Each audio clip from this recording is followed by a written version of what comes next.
So, if I was given the opportunity to go back to being 20 again and then doing it all over again, what would I focus on? What are the things that I would direct my energy to and my attention to? So, there are things that I have picked up along the way, and there are things that I actually do wish that someone had told me when I just clocked 20 or when I was learning to be an adult, when I was trying to struggle and survive. Anyways, it's a learning curve for all of us. So, hey guys, welcome back and welcome back to my channel. As you think about today's title, we will be talking about things that I regret not starting in my early 20s. Three things I wish someone had told me a little early. The first thing I want to talk about is time management. Being stingy with your time, and this is something that I feel like I should have started a little bit earlier. Not a little bit though, but a lot earlier.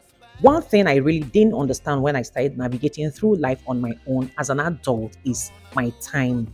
Like how important my time is to me. You know, how I allocate my time, who I give my attention to, who I give access to. I didn't know the concept of being stingy with my time. Typically, being stingy is looked at as being negative, right? So being stingy with my time didn't even come up to my mind, but now being stingy with my time is on a whole different level because you can get everything back in life, but you know you can't get your time back. You can get money back. You can be broke today and be rich tomorrow, but the time that you've lost dealing with the situations that you have no business dealing with, or the time that you lost dealing with someone that you didn't have any business dealing with, or being friends with someone, or even entertaining them, the time you lost with the people that you give access to, the time you lost in that job, you know, when you could be doing something better with your life, you cannot get it back. Obviously, like I said earlier, it's a learning curve for everyone. We grow, we live, and we learn. As you grow older, obviously, you would understand what it means to have time back to yourself. You understand what it means to be stingy with your time. You would understand what it means to actually set boundaries and not give anyone or everyone access to you. There is one thing I definitely advise that you focus on. That is your time. You know, what are you doing with your time? Like, how are you spending your 24 hours in a day? What are the things that you're putting your energy into? Are they being productive? Do they add value to your life? These are things that I would definitely focus on and check, because oops, I spend good time on things that I had no business spending time on. To be honest, no regrets at all, but I would definitely do better if I had the opportunity to, like back then. Obviously, I'm doing better right now. Time management, the job, the people, the activities, the events, the relationships that you allocate time to in a day, in a week, in a month, in a year. Is it bringing value to your life? Is it adding anything to your life, or is it subtracting from your life? These are the things that you would check. I would definitely recommend that you check them right now. The second thing I want to talk about is something that I feel like a lot of people wouldn't really understand, but I'm going to try my best to explain it so you understand it how I understand it, right? You know, the things that give you immediate pleasure, yeah? I call it instant gratification. I would definitely stay away from those if I was to start all over again, because I do understand that we want to feel peace. We want to be happy. We want pleasure. Like, we want to feel things. It doesn't really matter in what situation. It could be in a relationship. It could be in friendship. It could be life. It could be a job opportunity. You know, that immediate, oh my God, that immediate short-term pleasure, yeah, I would definitely stay away from those. I would focus my energy on things that would definitely yield a long-term result or a long-term goal for me. Yeah, it might not be rosy right now, but does it have the potential to actually give me what I'm looking for at the long run? that happiness and fulfillment I'm looking for on the long run? If yes, it does, I'll definitely pour my energy into that, because as human beings, we typically stare or lean towards things that give us pleasure, that immediate feeling, that rush. I mean, basically dopamine. And I understand it's also with age, because when you're younger, you just want to have fun. You just want to enjoy life, explore, meet new people, take that job offer that just looks so good and pays you so much that sucks the life out of you. Or you want to be in that friendship that is so glamorous, or people that are so shiny. You want to be around them so bad. It gives you that immediate pleasure and fulfillment, right? Yes. So I can understand if you're in that young phase where a lot of things are just shiny and you are attracted, or you're tapped into things that are shiny or glittery, or like the luxury of life, right? Long term, they might not actually save you. That immediate excitement, that immediate joy, that immediate pleasure you get from something isn't necessarily good for you in most cases. It's actually not good for you. It's just like the bad decisions we make when we're growing up, also with relationships and friendships as well. The immediate butterfly feelings that you get when you start seeing someone or when you're dating someone, it eventually fades away. You need to think about what's going to make the relationship stand. Feelings and emotions aside, do you guys have substance in that relationship? Do your core values align? Like, there are things you have to think about. So when I talk about immediate pleasure and immediate rush of emotions and feelings, I'm talking about in every aspect, not just your career, but also your friendships. The fact that you and someone are completing each other's sentences doesn't mean that you have to be best friends. Doesn't mean that you guys have to be tight or close or even be friends. And this is something that I learned the hard way. It's just good when you meet people that you guys kind of gel. I understand that even now, as an adult, like a full-blown adult, I will meet people and would have great conversations, but I know to gauge it to a point where I'll start thinking, is this person really going to be in my life long term, aside from all the here and there we have right now, all the chit chats we have right now? Are they really, really worth bringing into my circle, into my life, or having some type of access to me? That question that you ask yourself when you're meeting someone, be it friendship or relationship, that immediate yes, you should try your best to read through it, look through it. It's not always necessarily a green flag or a green light for you to move forward with. I feel this should actually be the first point on my list, because it is so important when you're growing up, and it's usually so hard to navigate. And this is a topic that I feel like is still ongoing with people in their 20s, in their 30s, 50s, and us in our early 40s. It's actually a pandemic, and this is freeing yourself from the bondage of how people perceive you. Oh my God. That people's perception of you. I would definitely not focus on how people view me, how people think of me, what people think of me, and I bet you it's easier said than done. I know this. That's the reason why I've touched on this on a couple of videos when it comes to mindset shift, controlling your emotions, developing resilience, getting confidence, boosting self-esteem, knowing your worth, setting personal boundaries, all that kind of stuff. Even when I spoke about how to get yourself out of a rut, I'll link all those videos in the description box. I've always spoken about people's point of view of whatever they think of you.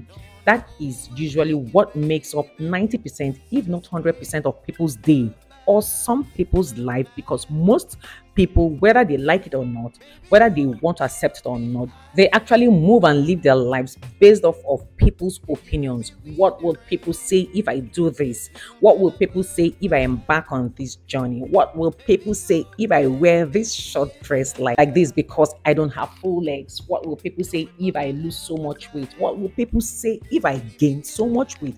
What will people say if I start this business? What will people say if I have this makeup on or this hairdo on, this look on. Like, people usually think about people when they are living their lives. Most people actually make the decisions they make in life, bad or good, based off of other people's opinion.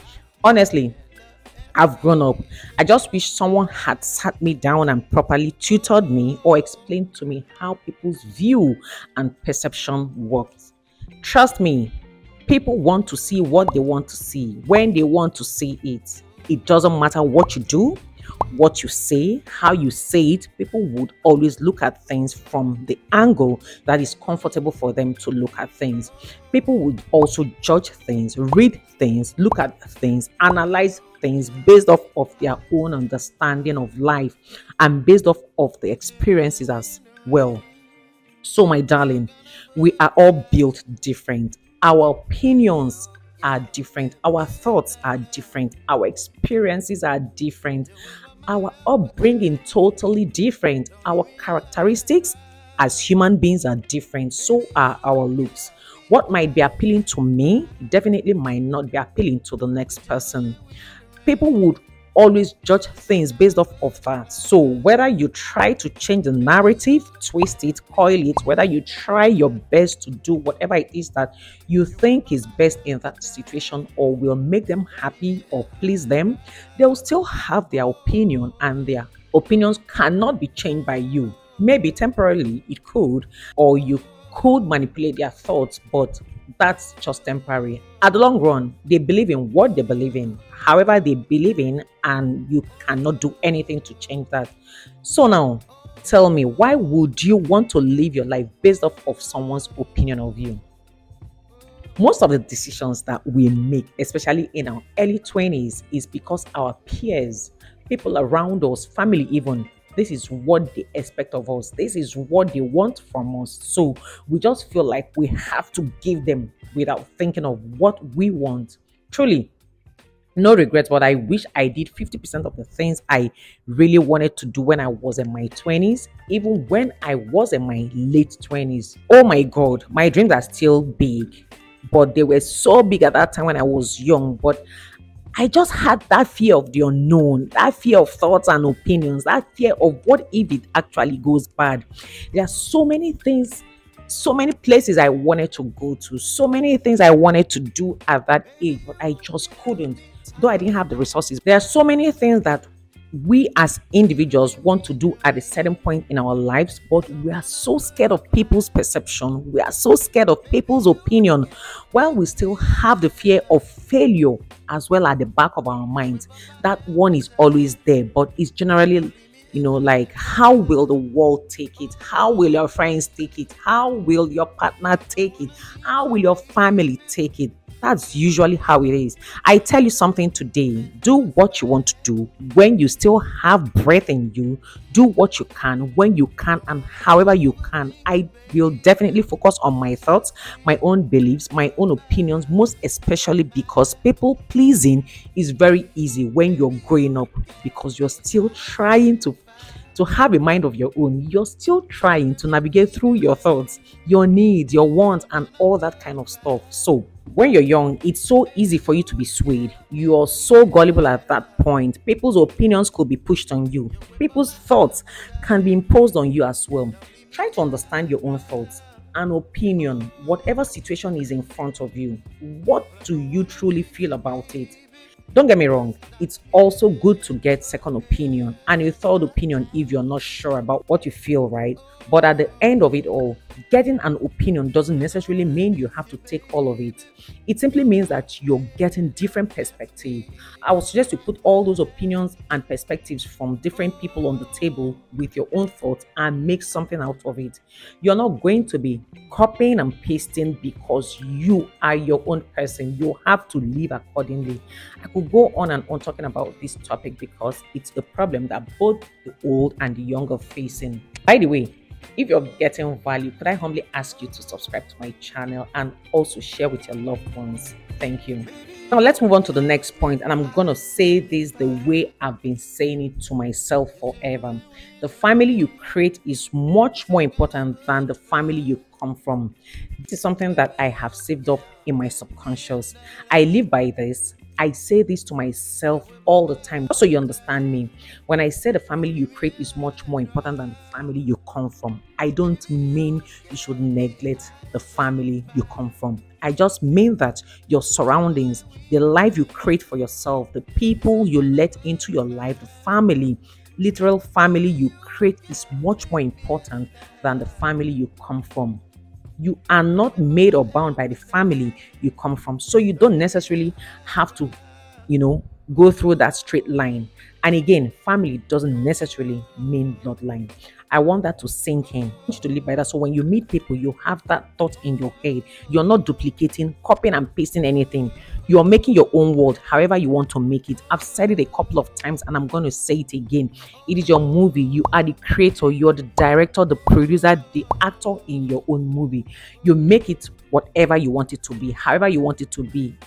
When you live life like that, you look at life from a different perspective. It will make sense to you, especially people in your life, because whether you like it or not, the lessons and betrayal and everything that we have gathered and experiences we've gathered actually comes from the people that we have associated ourselves with, family or friends, or even the individuals on the street that we've had an experience with. So where you come from, if you think there is anything that needs to be changed, you are the change.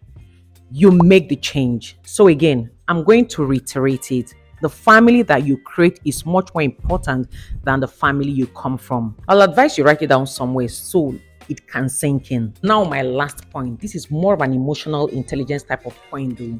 Listen, if I could go back and start all over again, I would focus on training myself not to always worry so much about the future. My future in this case, because 99% of the mental problems that I'm going through or I've gone through, would have just been avoided. I would have saved myself from all those mental problems where I always have stress headaches.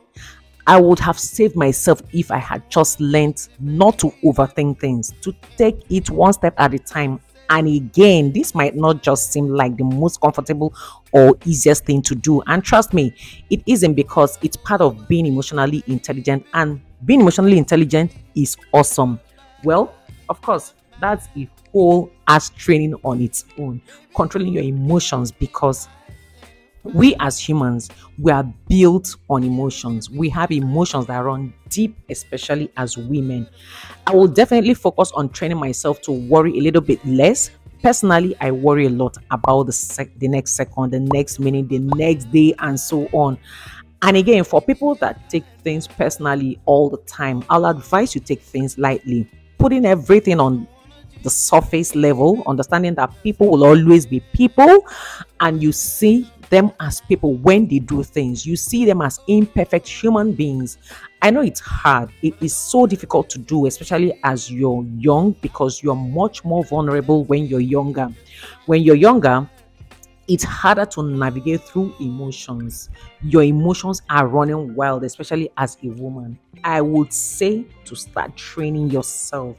I'll be much more calculated when I'm expressing certain things, certain emotions, obviously freely, but at the same time, I'm not going to dwell on certain things so that it doesn't become a problem that sticks for a very long time. Not taking things personally and learning to be free and ease yourself off of some baggage early. When you're older, you're not going to be facing a lot of trauma. You're going to be able to handle emotions and life a lot more easier. That's pretty much everything that I have for you in this video. I hope you enjoyed it. Let me know your thoughts in the comment section below. Life lessons are the valuable insights and wisdom gained through personal experiences, challenges, and interactions with others. They often involve understanding concepts such as empathy, resilience, patience, gratitude, and the importance of self-care. Life lessons help us navigate our journey, make better decisions, and grow as individuals. Here are 21 important life lessons I learned in my 20s. Number 1, get drunk if you want to, but know that you don't need alcohol to have fun.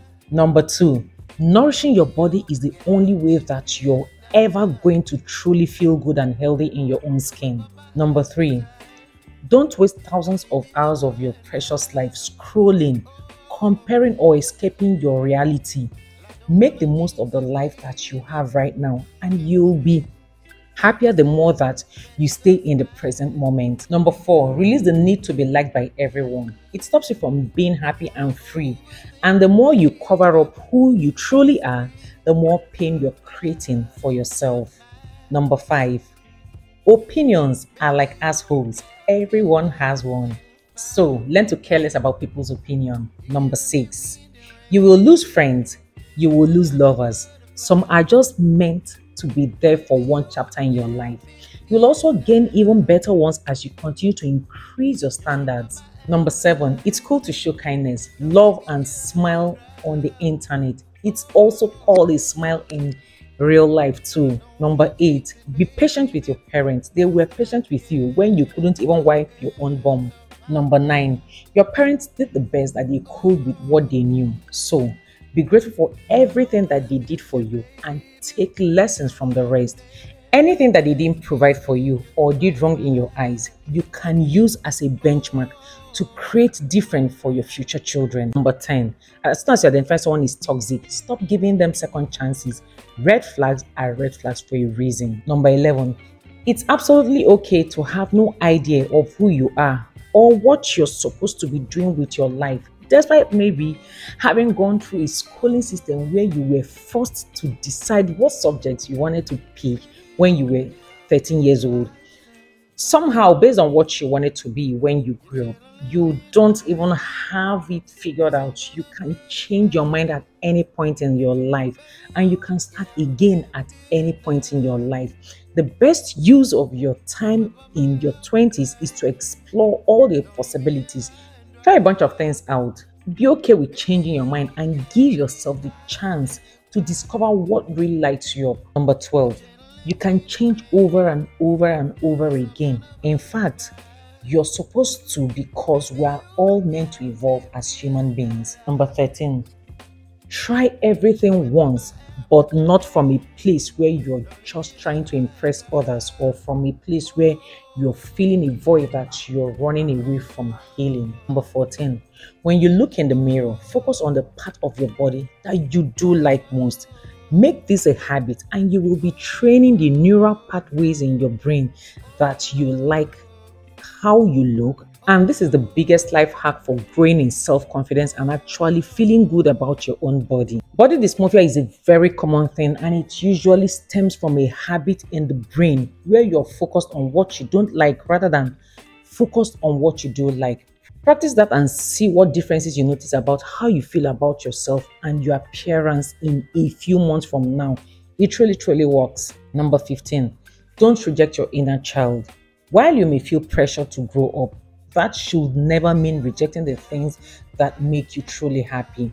The happiest adults are the ones who are still connected to who they were when they were a child, and the adults who are walking around and depressed and in pain are the ones who have been neglecting that inner child that's inside of themselves.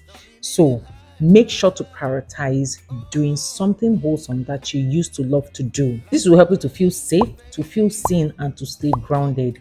Number 16, embrace loneliness and time on your own. Making new friends and relationships is very important, but I'll be as bold as to say that it's not as important as working on that relationship with yourself. Fall in love with doing solo activities with you. Fall in love with your own company. This will set you up for healthy relationships, not desperate and needy ones. You're not running out of time. Most times we feel we're running out of time. You're not behind. You still have most of your life ahead of you. So stop beating yourself up and be patient with yourself. Number 18, the sooner that you prioritize your well-being, your wellness, the better for you. You might not feel like it now, but I need you to know that you're not immortal. Number 19, learn about money management, savings, investing, assets, liabilities, paying taxes, starting side hustles, growing your net worth. You might not have been taught any useful skills at school, but that's not an excuse. The internet and books contain all the information you need to know. Be open to starting a new side hustle and look out for legitimate business opportunities, especially ones that involve working online. We don't live in the same world that our parents and our grandparents did, where one stream of income and one pension was enough to live a good quality life. Number 20, being self-deprecating isn't cool. It isn't modest either. It's just bad for your brain. Take care of the words that come out of your mouth because you are hearing all of them and your subconscious mind doesn't even understand the difference between a joke and a reality. Your subconscious mind will take anything that you say about yourself, take it as a fact, store it as a limiting belief, and you're creating your reality by doing so. So become very particular about what you say about yourself. This also goes for receiving compliments. When somebody says, "I love your dress," what you did out there was absolutely incredible. Just say thank you. Don't say, "Oh, this." No, it's just nothing. Just take the goddamn compliment. Any of those other things we say are deflecting the compliment, rejecting the compliment. One reason why it's very important to just accept a compliment is because it gives that person who's trying to give you something the satisfaction of being able to give it to you. You're also leveling up your self-worth and allowing yourself to receive blessings in abundance.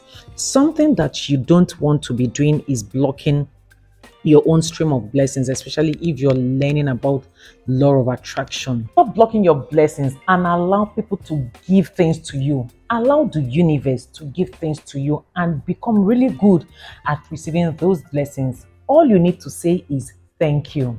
Number 21, don't overwork but also don't overplay. Learn to find a balance. We as human beings, we live life with the motion or with the motto of work hard now so that you can enjoy later. The thing is, once you reach that goal or that point where you think you can stop, what's even bizarre is that your brain will still feel like you haven't done enough and there's always more to do. The bar will always go up and the biggest challenge can be changing the habit of a lifetime. So whatever lifestyle you want, one day or in the future, see if you can create a mini version of that now where you still get to enjoy life and treat yourself and spend quality time with your loved ones as much as possible, even if it's in smaller amounts. And on the opposite extreme, don't avoid all responsibilities. Don't just escape it at all. Don't just party your life away and keep chasing the night, because one day in a few years' time, it will catch up on you and you'll wake up having a panic attack in the middle of a mall, wondering what happened to the last 5 or 10 years of your life. So which one was your favorite? Let me know in the comments. Have you ever had those days when the only thing you feel like doing is just lie in bed and sleep? And sometimes you might not even be able to sleep. I'm pretty sure we've all had our fair share of horrible days where you come home exhausted mentally, physically, emotionally, and psychologically. What I'm about to tell you right now isn't easy, or might not even be easy, but with determination, I know you can do it. I know it's tough to be your best right now. There are a lot of people who are complaining bitterly, people who are upset. There are a lot of people who don't even know the direction to face right now. Welcome and welcome back to my channel. Sometimes the day has barely started and you know it's already going to be one of those days. You may feel irritable and overly sensitive, or maybe you're even struggling to hold back tears or have to run to the bathroom to cry. It's okay. You know what? We've all experienced bad days. When I mean bad days, I mean terrible, terrible days. Dark moments. And I bet you it's not easy at all. So with that said, here are 5 things to remember if you're having a tough day or a bad day. Number 1, tough days are inevitable. Sometimes we tend to view or present a situation as considerably worse than it actually is. And you know, in this mindset, it's very easy for us to forget that a bad moment can be an opportunity to learn. Detours often present us with unexplored paths and hidden opportunities. When life shakes up our plans, let us seize that chance to discover new passions and potentials. Consider bad days as better tests for future bad days. With bad day experiences under your belt, you'll be able to handle the ones that lay ahead. Remember this, life will always bring problems and tough days regardless of how long they last. Sometimes a bad day can become a bad week, a bad week can become a bad month, and a bad month can become a bad year.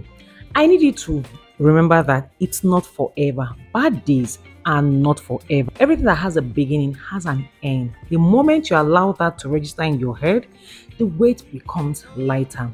Life is a roller coaster. It has ups and downs. It never remains stagnant, no matter how much you believe it does. Just try your best to enjoy the ride. It's not easy at all. Number 2, it's okay to take breaks and ask for help. Bad days can make you want to hold on to control and take on the world. Sometimes when we're going through tough times, we don't just want people to know because we feel they may laugh at us. We feel we are no longer in control. We feel we'll be judged badly. I have been there, so I can tell you for free how it feels. Holding on to control makes us feel secure. But when you're having a bad day, it's okay to take breaks and ask for help. You don't need to shoulder all of the burdens alone. Please and please reach out to someone you trust for help, whether it's a close family member, a friend, or even a therapist. Also remember that the person you are reaching out to might not be able to solve your problems, but the person might also have words that can calm you and renew your mind and recharge you. When you feel you're overwhelmed, I advise you take a break. Go somewhere else. Take some time out and renew your mind. Re-strategize and bounce back. Number 3, believe in yourself and pace yourself. Tough days can wear you out, can wear you down. Tough days can tear you down and rip you apart. At their worst, bad days can make you feel less confident of your capabilities, where you'll begin to doubt yourself, where you'll begin to question yourself and capabilities again. The best remedy is self-belief, and practice, like I always say, makes perfect. Despite what you're facing, you are still strong and capable. During tough times, resilience and faith becomes our inner armor. Resilience is like a muscle. The more we use it, the stronger it becomes. And faith, well, it's like a guiding light, helping us find our way through the darkest night. So believe in yourself and forge ahead. Number 4, focus on what you can control. A sudden crisis can cause a bad day or make it even worse. In those moments, focus on what you can control. Like I said in my last video, learn to focus on productive worry and forget about unproductive worry because they will definitely set you back. Do not try to take on more tasks than you can even handle. Number 5, tomorrow offers a fresh start. The greatest comfort for a bad day is the promise that tomorrow brings. Tomorrow is a new day and an opportunity to renew your strength and take on your challenges. So, don't be discouraged when you have a bad day. Finding purpose is about aligning our goals with our values and passions. Detours provide opportunities to reevaluate our journey and ensure we are on a path that truly fulfills us. Detours often present us with unexplored paths and hidden opportunities. When life shakes up our plans, let's seize the opportunity to discover new passions and potentials. Take care of yourself and go forth believing in tomorrow. Has any of the tips helped you when you were having a bad day? Let us know in the comments, and please share this video with your friends, family and loved ones. And as always, do not forget to like and subscribe to my channel. Also, do not forget to turn on your notification bell so you don't miss out on any video. And as always, thank you for watching.